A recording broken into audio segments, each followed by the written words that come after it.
இன்றைக்கி என்ன பார்க்க போகிறோன்னா ராகி அடை. இட்லி தோசைக்கு பதிலாக இதை போல் நீங்கள் செஞ்சு கொடுத்தீங்கன்னா எல்லாம் விரும்பி சாப்பிடுவாங்க. இதுக்கு ஃபஸ்ட்டு 4 கரண்டி அளவுக்கு ராகி மாவு, 1 ஸ்பூன் சின்ன ஜீரகம், 1½ ஸ்பூன் உப்பு, அரை ஸ்பூன் மிளகுத்தூள், 1 ஸ்பூன் மிளகாய்த்தூள், 2 வெங்காயம் சின்ன சின்னதாக பொடியாக கட் பண்ணி வச்சுருக்கோம், இஞ்சி ஒரு துண்டு சின்னதாக கட் பண்ணியிருக்கோம், பச்சை மிளகாய் 1 பொடியாக கட் பண்ணியிருக்கலாம், கருவேப்பிலை கொஞ்சம், கொத்தமல்லி கொஞ்சம். இது கூடவே ஒரு கைப்பிடி அளவுக்கு முருங்கைக்கீரை நம்ம ஆஞ்சி வச்சுருக்கோம், அதையும் சேர்த்துக்கலாம்.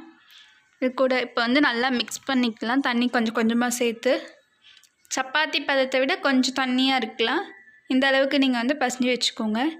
ஒரு வாழையில எடுத்துகிட்டு அதில் எண்ணெய் தடவிட்டு இது போல் ஒரு உருண்டை வச்சுட்டு தண்ணி தொட்டு நல்லா அடையாட்ட தட்டி எடுத்துக்கோங்க. வாழை இலை இல்லைன்னா கவரில் கூட நீங்கள் போட்டுக்கலாம். இப்போ நமக்கு தோசைக்கல் சூடானோடனே இப்போ நம்ம அடை தட்டி வச்சுருக்கிறது அதில் போட்டு எண்ணெய் ஊற்றி 2 சைடு வேக வச்சு எடுத்துட்டா தென் இப்போ நம்ம ராகி அடை ரெடி. இது கூட தேங்காய் சட்னி இல்லை வெங்காய சட்னி இல்லை அப்படியே கூட சாப்பிட்டா கூட நல்லாயிருக்கும்.